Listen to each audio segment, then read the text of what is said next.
Welcome to Yarnspirations. My name is Brittany and I teach over at BeHookedCrochet.com. I'll be your guide throughout this entire project. We're going to crochet the boat neck pullover using Patons Glam Stripes yarn. If you haven't done so already, download or print the free pattern that's available at Yarnspirations.com. That's where we're going to start off this tutorial, is have an in-depth look at the pattern so we understand how we need to proceed in making our pullovers. Let's go ahead and get started right after this. Once you have downloaded or printed your pattern, I want to direct your attention to a couple of things. We need to figure out what size we're going to create before we actually get started. So the first thing I want you to look at is the materials section, and that's going to give the sizes and the color code that you'll see throughout the pattern. Now, if you're printing in black and white, you don't have to worry. You just need to understand where it is within the parentheses, and we'll talk about that too. For now, what you need to decide is what size you're going to make, and you have the number size listed here, as well as the sizes listed in small, medium, large, and so on. Now, once you have that in your mind of what size you think you'll need, then if we come up here to the sizes, the explanation of sizes, then it's going to give you some specific measurements. So if you're a little bit unsure about the sizing down here, this is going to get things a little bit more exact for you. So you'll need to measure the bust and figure out which size fits you personally or whoever you're making it with. This is the bust measurement. So this is what you're going to measure on yourself. All of these numbers is going to be what you measure on yourself. The finished bust section is the size that the sweater is supposed to be at the end of the project. So you'll see here for the medium, the bust measurement needs to be between 36 and 38 inches. And the finished sweater is going to be 41 inches. So you'll notice that this sweater is already going to have somewhat of a loose fit. Now, once you've determined what size you're going to create, I mentioned that you should pay attention to the color. If you're looking at it on your screen here, like we are now, we can see the different colors. Then the best thing for you to do is figure out where it's going to be located in the parentheses within the pattern. If you're looking from a black and white printout, then I wouldn't worry, it goes in order. So it's going to list the extra small and the small size outside the parentheses, and that is what the pattern is going to indicate that you need to, any of the instructions that are given here is going to be for the extra small and the small size. And then you're going to see the sizing options in parentheses like we see here and like we see here and down here and here, and it's going to be throughout the pattern. So it goes in order. We have small and extra small outside, then we have medium, large, extra large, 2 to 3x, and 4 to 5x. And what I would recommend if you are working off of a black and white printout, just circle the size that you're working on. So if you're working on the large, just take a pencil or a marker or whatever and just circle that size. So that way you know this is the number that you need to focus on. So right here in the first part of the instructions, it says to chain 86. But if you chain 86, that's only for the small and the extra small size. So what you'll want to do if you're working on the large size is circle 110. That means you're going to chain 110. And this is going to be your stitch count, and this is going to be the measurement of how long you make your front and back piece. Now we'll talk about this in more detail throughout the tutorial, but I just wanted to draw your attention to these little details on the written instructions, because even though the video tutorial is in depth and it's from start to finish, it is very dependent on what size you're creating. So throughout this tutorial, I'll be making the extra small and the small size, and that's what I'm going to be demonstrating. But I'm going to tell you to refer to these numbers in the parentheses in order to make the determination of what size you need to make for your sweater. Now let's go ahead and get started. Now we've just determined what size we need to make and how we can locate that sizing on the written instructions. To begin crocheting, we just need to create a slip knot.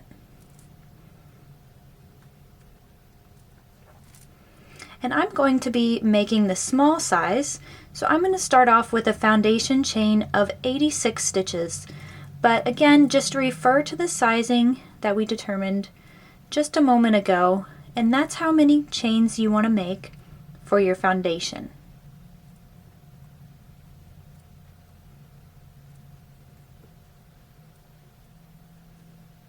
Once we finished up our foundation chain, we're going to jump right into the first row, and it's a really simple pattern repeat. We want to locate the third chain from the hook. So this is our first chain and our second chain, and then our third chain here. That's where we want to work our first stitch. We're going to be working with a half double crochet stitch, so you'll yarn over and insert your hook into that third chain, then yarn over, pull up a loop, and then yarn over and pull through all 3 of those loops. So that's 1 half double crochet made, and we just want to make 1 half double crochet into the rest of our chains. So in every single chain for our foundation row, we're just going to half double crochet.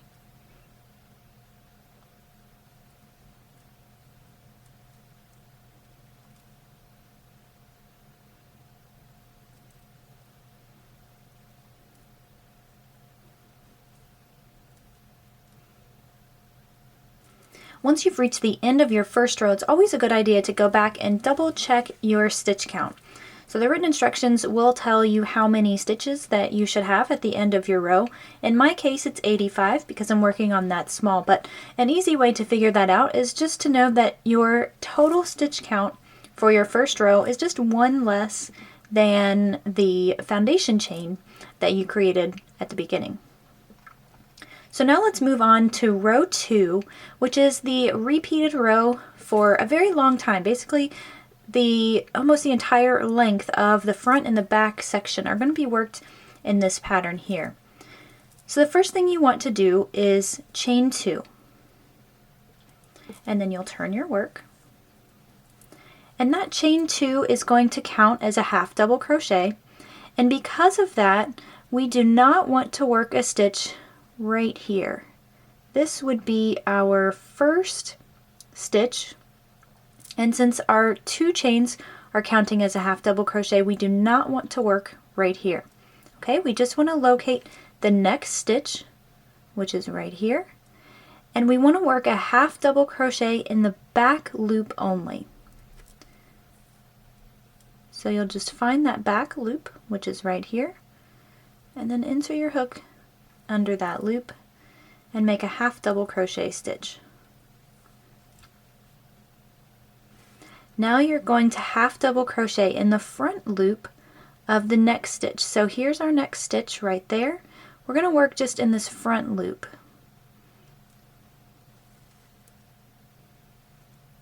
And we'll work a half double crochet stitch. And that, can you believe it, is the entire repeat for the row. We're going to half double crochet in the back loop only of the next stitch,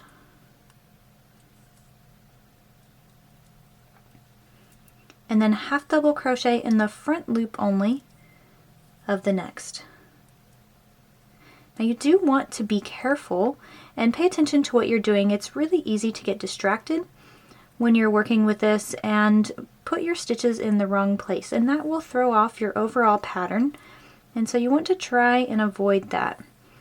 An easy way to see what you're doing is to look for these little bars here.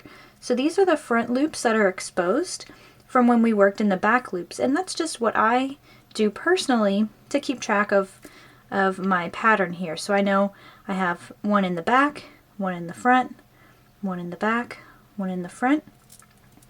And so I'll just check periodically as I work throughout the row, and especially if I get distracted and look away for a minute. So we want to continue this pattern until we've reached the end of the row. And once you have 2 stitches remaining, so it'll be one of your V's here on the top, so it'll be a stitch that looks just like that, and the last one is going to be that turning chain. So once you get yourself to that point, then come back to the video and I'll talk about how to deal with our last 2 stitches. Once you've made it to the end of your second row and you have 2 stitches remaining, that's the point where we're at now. And I wanted to point this out to you because if you're new to crochet, especially working in flat pieces and working in these turning chains, this can get a little bit confusing. So normally we're used to looking for the V's when we're talking about stitches. But if you remember, I mentioned that our turning chains are going to count as stitches for this pattern. So even though it only looks like we have 1 stitch here, we have 1 stitch plus we have our little turning chain there. And so that is counting as our second stitch. So the other thing you want to keep in mind is where you have left off your stitches at this point. So the last stitch that you made, you should have worked in the front loop only, because the last 2 stitches are going to be worked in this way, and you can see this in the written instructions as well. You're going to work a half double crochet in the back loop of that second to last stitch, and then you're going to make a half double crochet into the turning chain. And I'm going to present an easier way for you when we start off the next round. So just locate your chain and half double crochet, and that is going to finish off the second row. If you ended up with your third to last stitch, so this one right here, as being in the back loop only, then there is something that has gone wrong somewhere else within your row. So what you would need to do is go back and double check that you have a front and a back and a front and a back, and it's just going to follow that pattern all the way around until you find your problem. So at some point you probably put 2 stitches right next to each other in the front or in the back. Now if you think about it, we're not doing anything different at the end. The written instructions just spell things out a little bit different for you. So just know that it's always going to be half double crochet in the back loop and then half double crochet in the front loop, and you're just going to continue that until you reach the end of your row.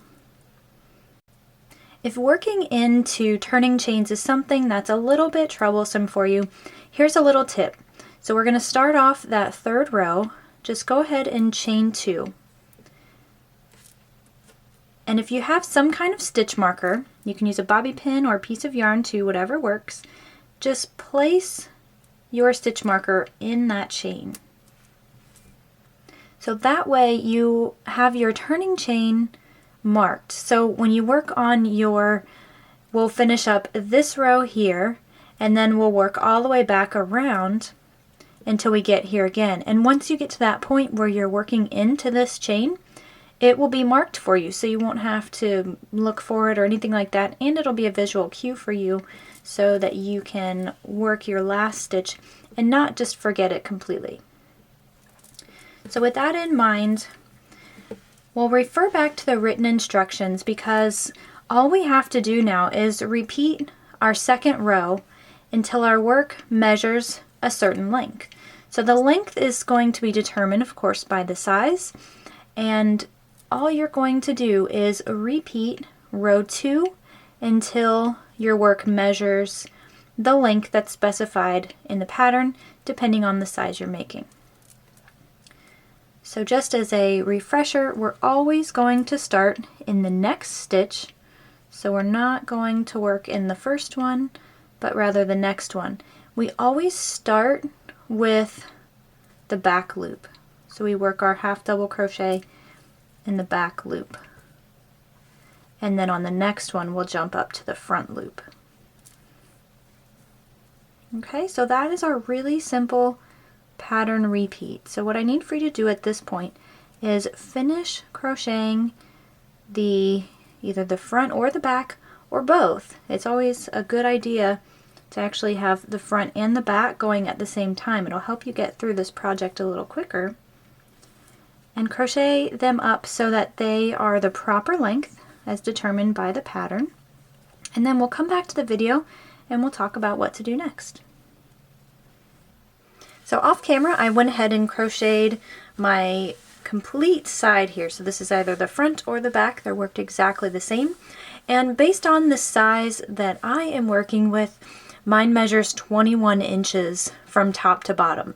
And that's the point that you need to be at now. Depending on which size you are working on, you need to crochet your piece up to that length that's specified in the written instructions. Once you have that ready to go, then there's just one little piece of banding that we put up on the top, and that's what we're going to cover coming up next. So what we're working on now is in the written instructions, just below where it gives you the front and the back pattern, just below that it says next row. That's where we're going to pick up. Now all we need to do is chain one and turn our work, and then we'll get started on that next row.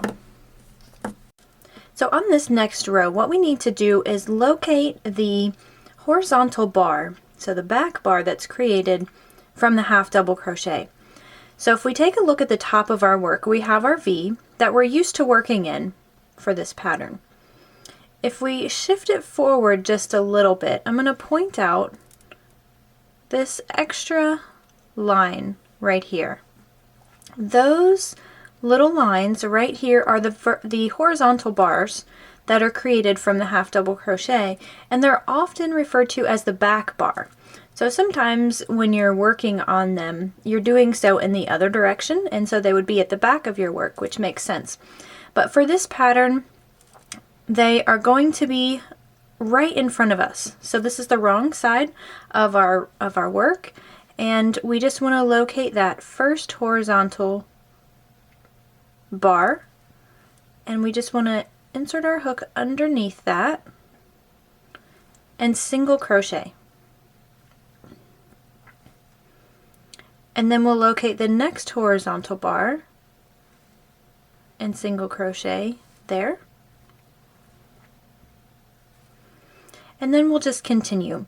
And sometimes it's hard to keep track of these horizontal bars. We do have this other piece right here that tends to confuse things, but we just want to make sure we stay on track and we're working in that horizontal bar only. And the cool thing about this type of stitching technique is that we're going to create this really cool little ribbing effect on the other side. So now that we have a few stitches, if you turn your work over, see how that pulls that V at the top? Remember I pointed out the V's at the top of the stitches? So it's forcing that to go in front, and so it's creating a cool little edge there.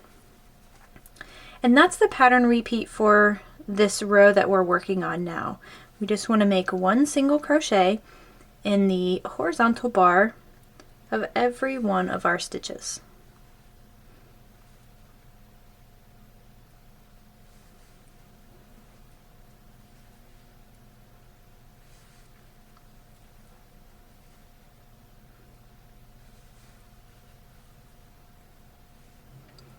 Once you've reached the end of your row, you want to be careful that you're not decreasing stitches. So what I've done here is I've made my single crochet in my second to last half double crochet, and I have one more bar remaining.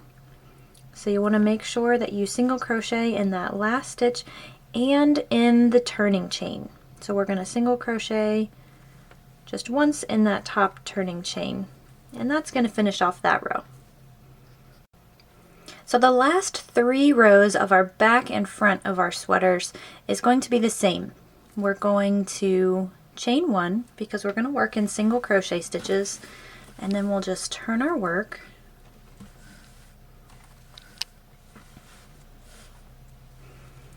and this time around we're going to work in the back loops only. So we're pretty familiar with alternating the front and the back loop. We just worked in that horizontal bar, and you can see that nice little ridge that was created. Well, for this row and the 2 rows after that, so a total of 3 rows, we're just going to single crochet in the back loop of every single stitch. Now we don't want to do so in this first single crochet because our chain 1 is going to count as a stitch. So we'll just simply locate that next stitch and make a single crochet in the back loop only, and in the next, and that's our repeat. It's really simple from here on out.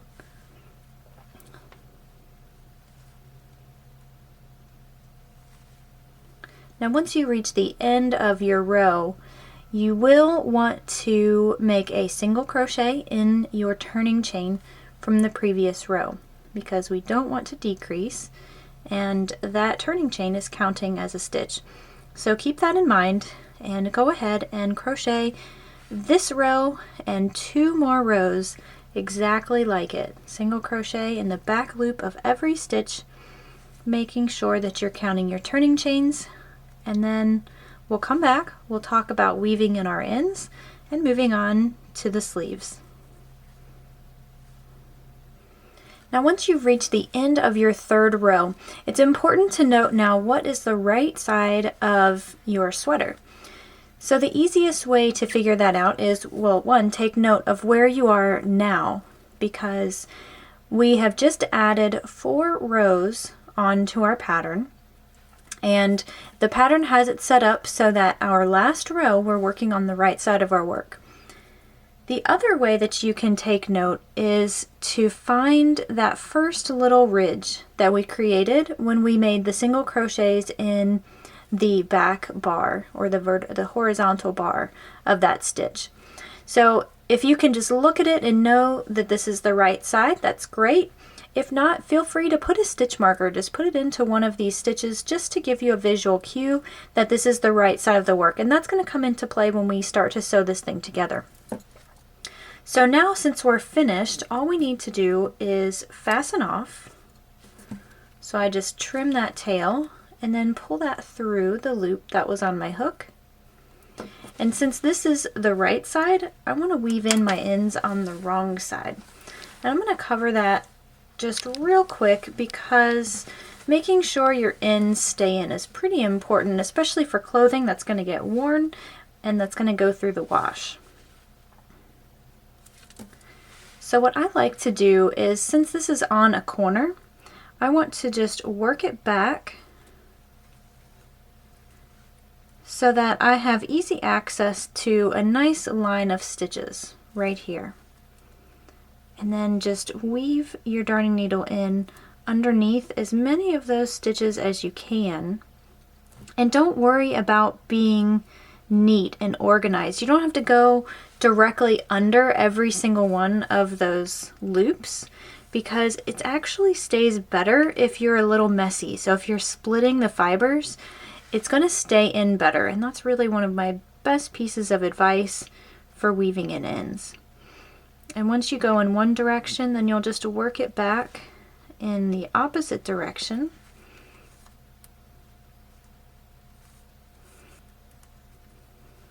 And then if you have enough yarn or a long enough tail, I would go back one more time just to be safe.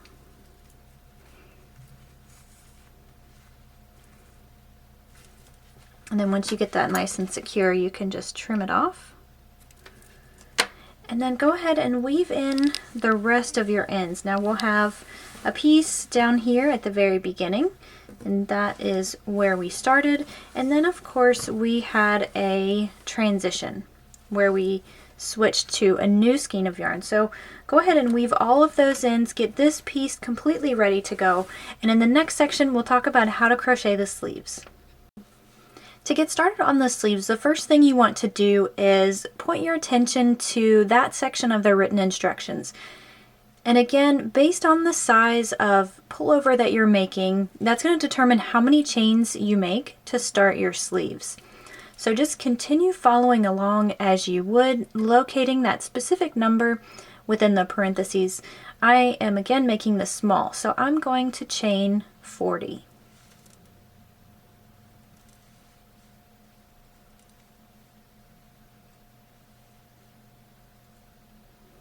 Now once you have the proper number of chains as the instructions indicate, we're just going to repeat the same first and second row of the front and the back. So we're working in the same stitch pattern.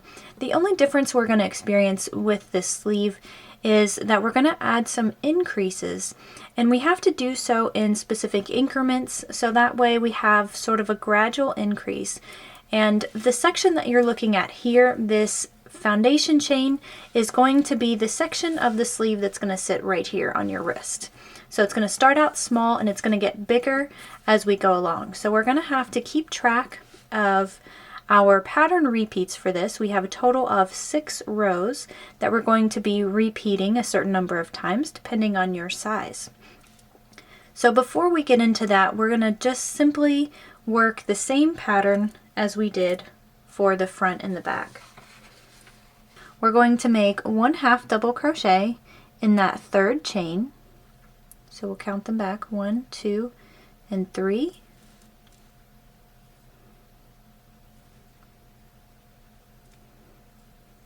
And then make 1/2 double crochet into each remaining chain.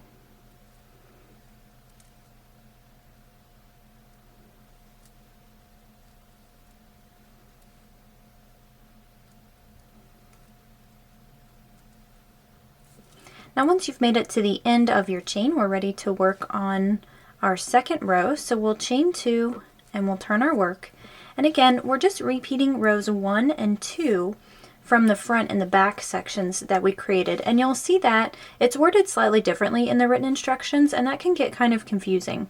It tells you that you should work from double star to double star. So you actually have to go back through the instructions and investigate what that is. And so that's where I'm getting this information here. And we're just going to make a 1/2 double crochet in our next stitch. So again, we're not using that first stitch because our turning chain is counting as a stitch, but we're just going to 1/2 double crochet in the back loop of that next stitch,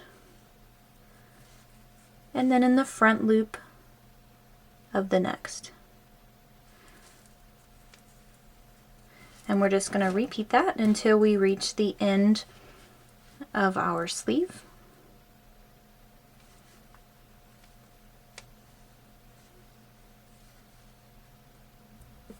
So if you've been doing your stitching correctly, when you reach the end of your row, your last stitch right here, you should have to put a 1/2 double crochet in the back loop. And if you're finding that it's turning out so that you would put it on the front loop, just go back and look through and find your mistake. It's likely that you probably did 2 stitches in a row where they were in the back loop or in the front loop. So once you finish that, the last thing you need to do to finish the row, of course, is to make a 1/2 double crochet in that turning chain. So once we finished up that second row from our previous pattern repeat, our instructions tell us that we need to work a further 2 more rows in pattern. So that just means we're going to repeat the last row 2 more times. So we're going to begin by chaining 2, turning our work, and we're going to 1/2 double crochet in the back loop of that next stitch, and then a 1/2 double crochet in the front loop of the next stitch, and that's our repeat. So you'll go ahead and finish that for this row and 1 more row, and then we'll be ready to start working on our increase.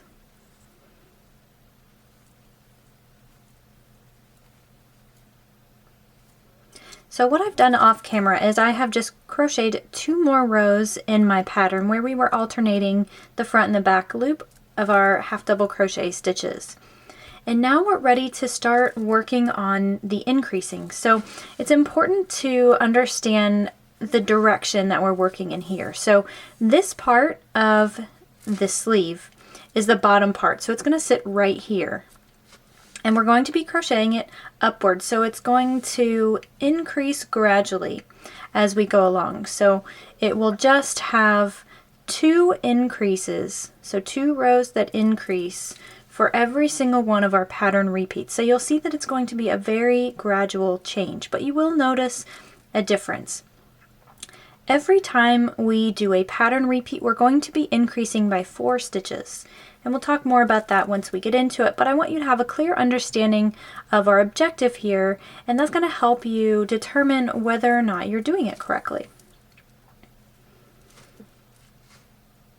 So what we want to do now is direct our attention to the section of the written instructions where it says shape sides.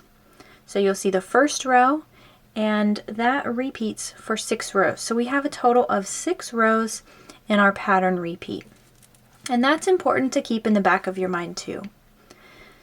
On this first row, we're going to make our first increase.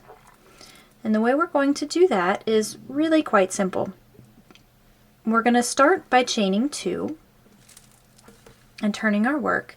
And we're going to be working in the familiar stitch pattern that you're used to. So we're still going to half double crochet, we're still going to alternate front and back loops, but we're just going to increase at the very beginning and the very end of row 1. So the way we're going to do that is locate that first stitch, the stitch that I've told you to avoid the entire time. We're actually going to work our first stitch there, and that is going to increase by 1. So I've just got my hook under both of the loops of that stitch, and then you'll half double crochet. And since our turning chains count as a stitch, and we have put another stitch in that same place, that is 1 increase. So we've increased by 1 stitch there. Now we're going to work our familiar stitch pattern. So half double crochet in the back loop of that next stitch, and then half double crochet in the front loop of the next. And you're just going to alternate that until we get to the end of the row, and I'll show you how to increase on that side.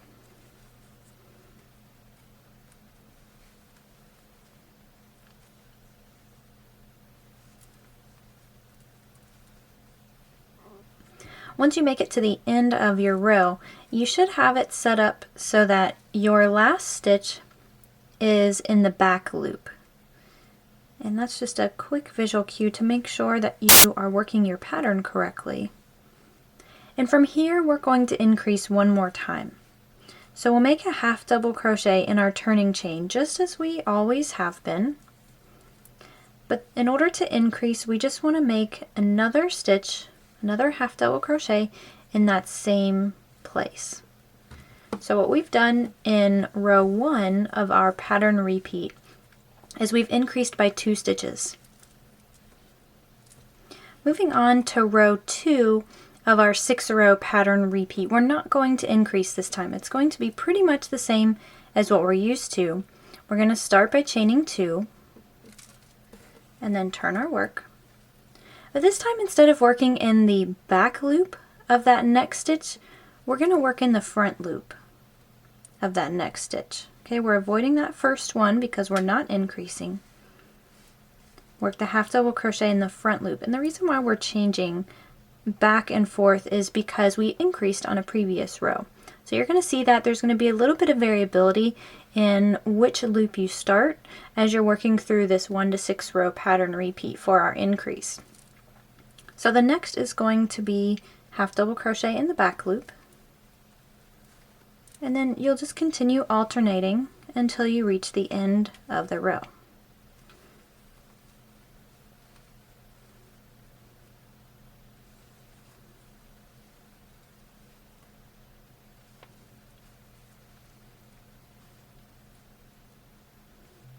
When you make it to the end of this second row in our repeat, you want to have it set up so that your last stitch is going to be worked in the front loop. Since we started in the front loop at the beginning of this row, so we'll also end in that front loop. But we can't stop there because we need to work in the turning chain. So we'll just make a half double crochet in our top turning chain to finish off the second row in the repeat. And all we want to do now is chain 2, and we'll turn our work, and row 3 of the pattern repeat is going to be the same as what we just did for row 2. So we'll locate that next stitch, half double crochet in the front loop, and then in the next stitch we'll work in the back loop. and we'll just alternate until we get to the end of the row. So just like we did in our previous row.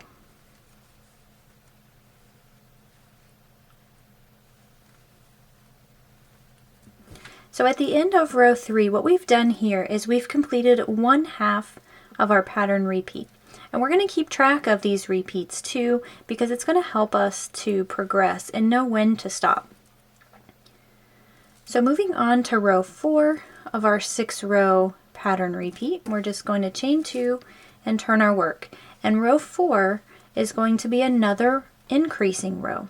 So we're going to do that the same way. We'll just make a half double crochet in the first stitch, catching both of those loops. And this time, instead of starting off in the back loop of the next stitch, we're going to start off in the front loop of the next stitch. And that's how we're going to start off our alternating stitch pattern.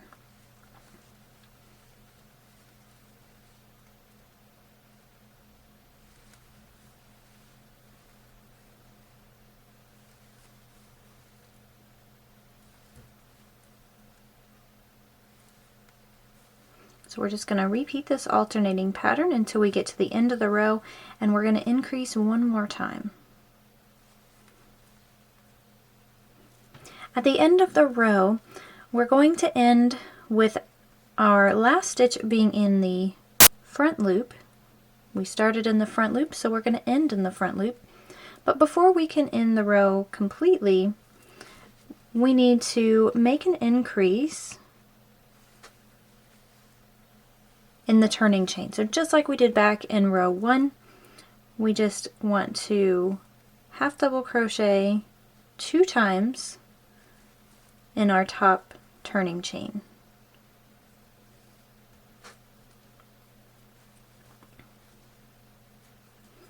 And with that, we have increased by another 2 stitches, and you can start to see the shape now at this point. It's going to start to fan out a little bit, and that's what you want to look for. It's going to be a real gradual change. You're not going to see these rows where we're not increased. It's just all going to just gradually increase as we move along. The 5th and the 6th rows of our 6-row pattern repeat are going to be worked in the same way, and they're very similar to rows 2 and 3.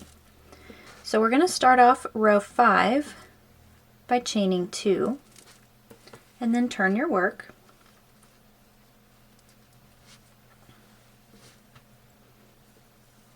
And then what we want to do is find the next stitch and work a half double crochet in the back loop. So we're not increasing on this row, and we're going to start off in that back loop and then alternate as usual. Half double crochet in the front loop of the next stitch, half double crochet in the back loop of the next, and repeat that until you get to the end of the row.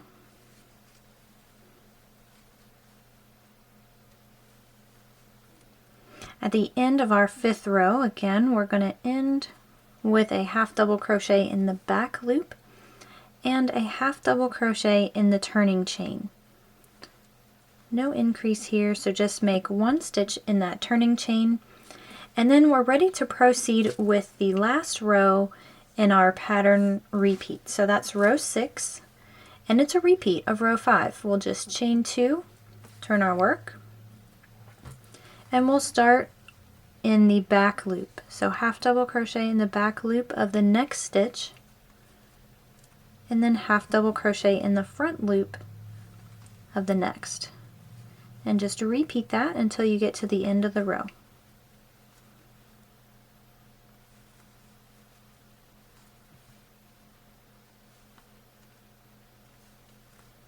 So once you've finished that 6th row, then you don't want to fasten off or anything, but I'm just going to release my hook, because what I want to do is keep track of the end of every repeat. So every time I finish a pattern repeat, so every time I finish the row 6 in our pattern repeat, I'm going to place a stitch marker just in the side or just in that last stitch. And that's going to be a visual cue for me, because it's going to be really difficult for you to keep track of the number of rows and translate that into repeats. So it's just much easier if you're counting the repeats, because that's how the instructions are given to us. So the instructions at this point say that we need to repeat the last 6 rows a certain number of times, and that's dependent on the size you're creating. So once again, I'm working on the small size. So I'm going to repeat the last 6 rows 7 times. But for all the other sizes, you're going to repeat the last 6 rows 8 more times. So that's in addition to what we just did here. So at the end of every single repeat, and you're going to want to keep your written instructions close to you so you know how to start each row, whether it's in the front or the back loop, but most importantly to figure out what row you're on. And that is going to help you know how to mark each of your pattern repeats. So what I'm going to do is off camera, I'm going to work up another repeat just to give you an idea of how I'm keeping track of these repeats. So what you need to do at this point is work rows 1 through 6 again, just exactly the way we worked in this section here, and exactly the way it's instructed in the pattern. So do that, come back to the video, I'll show you how I'm working these stitch markers and how I'm keeping count of my repeats. I went ahead and made another pattern repeat. So I started here with my first row and ended here. This is my 6th row in my pattern repeat. And what I wanted to point out is how I am marking the 6th row of every single one of our repeats. So using these stitch markers is going to do 2 things for you. It's going to help you keep track of how many repeats you've made, because that's how the instructions are given to you. And it's also going to serve as a placeholder. So if you get distracted or if you have to set this down in the middle of your pattern repeat, it's so much easier to just go back to where your last repeat ended, and then you can count from there. So you're only ever counting 6 rows at a time instead of trying to count back. If you've worked 3 or 4 repeats, you get interrupted and you lost your place, then you don't have to count all the way back to the beginning. You just have to count back to your stitch marker. So you would do that by noting that this stitch marker is in your 6th row. So the row on top of that is going to be row 1, and then row 2, 3, 4, 5, and this is 6. So I've marked that. Now what you need to do at this point is crochet your entire, well, most of your entire sleeve. We're going to crochet all of the repeats. So the instructions indicate that you need to repeat the last 6 rows a certain number of times, and it's dependent, of course, on the size that you're making. It's pretty easy though. If you're working on the small size, you're going to repeat for a total. This is a total of 8 repeats. So 8 times you're repeating rows 1 through 6. That's counting this first one that we did. Now it's written in such a way that it says repeat last 6 rows 7, and then you have your parentheses, and all of the other sizes are 8 more times. But you don't want to forget this first repeat that we added. So this very first one from the beginning, rows 1 through 6, that counts. So the easiest way to know what to do from here is just to memorize this. If you're working on this small size, you're going to have 8 stitch markers. So 8 times you're going to repeat rows 1 through 6. If you're working on any of the other sizes, you're going to have 9 stitch markers. So you're going to repeat 9 times a total.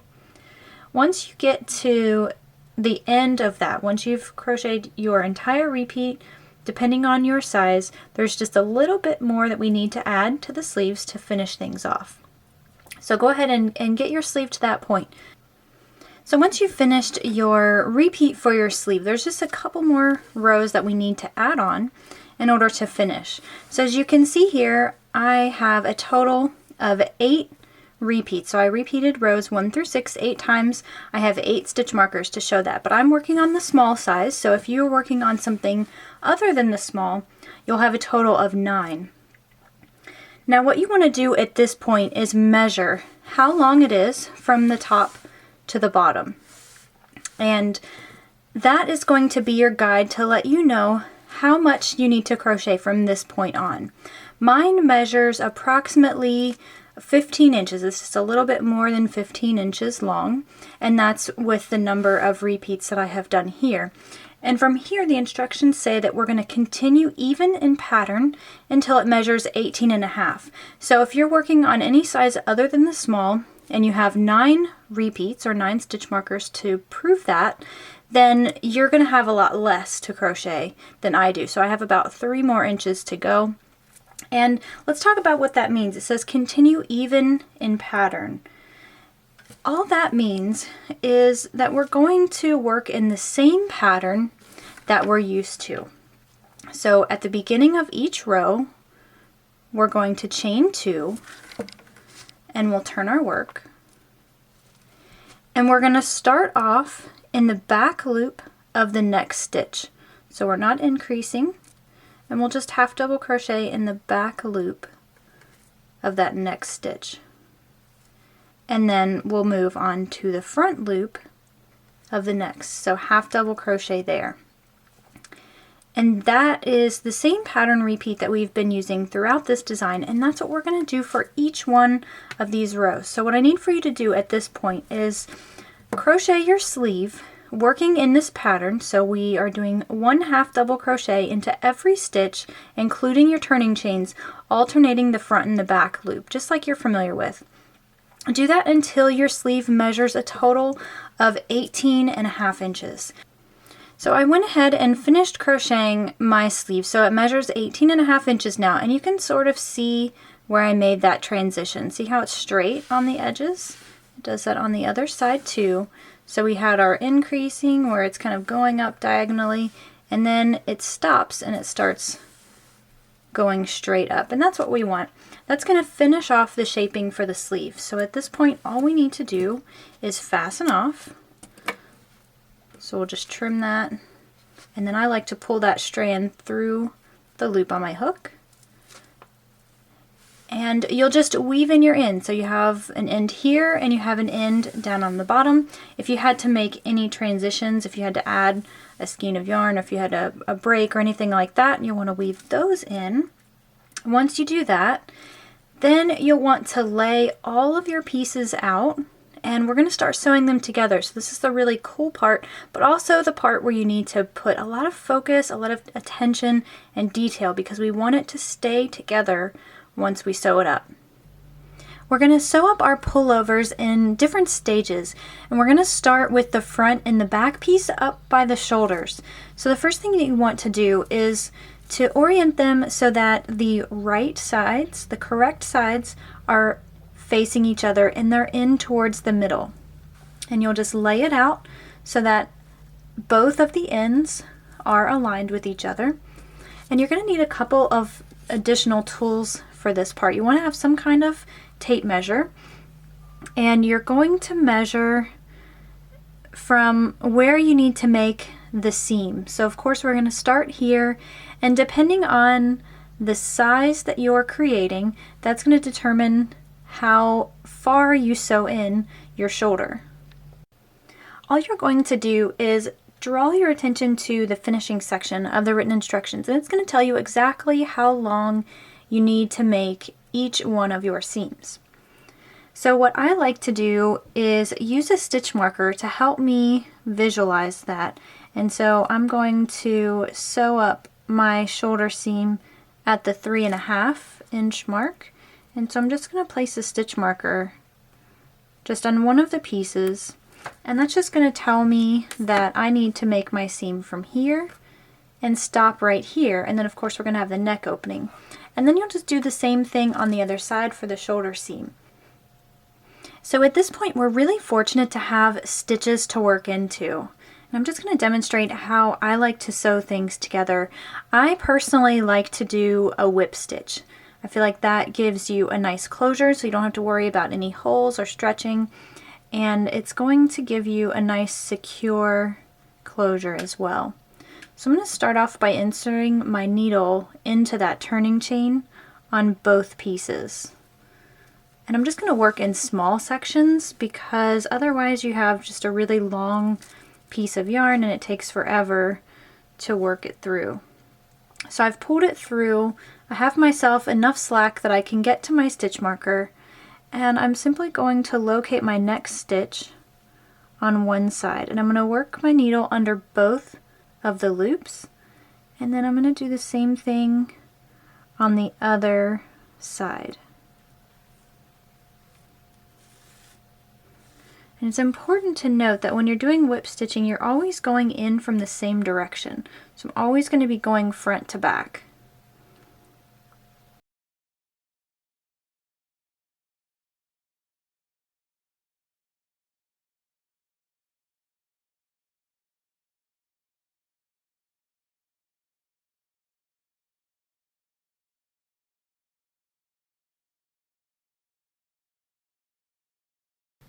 The next thing that we're going to sew on and work on is the arms. One little piece of advice, you can see I have my instructions here, and I'm using the finishing section as more of a guideline rather than something that's written stone. So it gives you the measurements, and that's based on the gauge that was obtained for the design. But you are quite literally your own seamstress here, so you can customize this fit so that way it fits you the way that you like, and your gauge may have varied just slightly from the pattern, so your measurements may not be exactly what theirs are, but just know that that's really no cause for major concern. So what I'm going to do now is measure 9 inches from our shoulder seam that we just made down to the side, and I want to place a stitch marker on the front and the back in that location. So this is how you're going to want to lay your sweater out so that you can sew the arms on. What I have done here is I have opened things up, so this is now the right side of my sweater, and the shoulder seams that we created are right here. You can see the stitch markers that I placed from doing our measurements just a moment ago, and as you can see, the sleeve is just slightly shorter, and I expected that. It's not too big of a deal. I'm going to improvise a little bit and also stretch the fabric as I sew it together. Now you'll do the same thing on both sides, so I haven't actually measured out the other sleeve, but I will do so, mark it with stitch markers, and I'm going to sew up along this edge in the whip stitch. The other important thing to note is that I have the wrong side of my sleeve facing upward, and laying everything out flat like this is just going to help us to sew a neater edge. So this way we just have to sew right along the straight edge rather than have to have it flipped over and sewing on top of another layer. Once you sew up both sides of your sleeve, we'll come back to the video. I'll show you what it looks like from there and how we finish up the sleeves. And then you're just going to fold it in half. So right now, this is the right side and this is the seam that you just made. You'll just fold it in half. And at this point, your sweater is inside out. You'll take your strands that you have left over, or if you already trimmed them, then you'll just start a new seam and work up the arm. So you'll make that seam there, and then when you finish that, we just have the seam down the side. So we're just going to group that in one to do right here. So what I need for you to do at this point, sew up the bottom up of both of your arms and sew up both of your sides. Once you've sewn up those edges, you can rejoice because your sweater is now finished. All you have to do is turn it right side out and, of course, try it on. Make sure it fits. You can make any adjustments to the sizing, or if you have tiny little holes in any of your seams, you can do that individually after you've put it on, and you can see where those are. Thank you so much for sticking with me through this entire tutorial. I know it's very long and it's very detailed, but I wanted to make sure you had a clear understanding of exactly what you need to do to be successful in making this boat neck pullover. It's been a lot of fun. I hope you've had a lot of fun with it too. And I want to thank Yarn Inspirations for the opportunity to teach you how to crochet this pattern. If you've enjoyed this tutorial and you love my teaching style, you might also like some of my other videos over at behookedcrochet.com. You can check that out. I have hundreds of tutorials on how to do my own personal projects, as well as some from yarnspirations.com.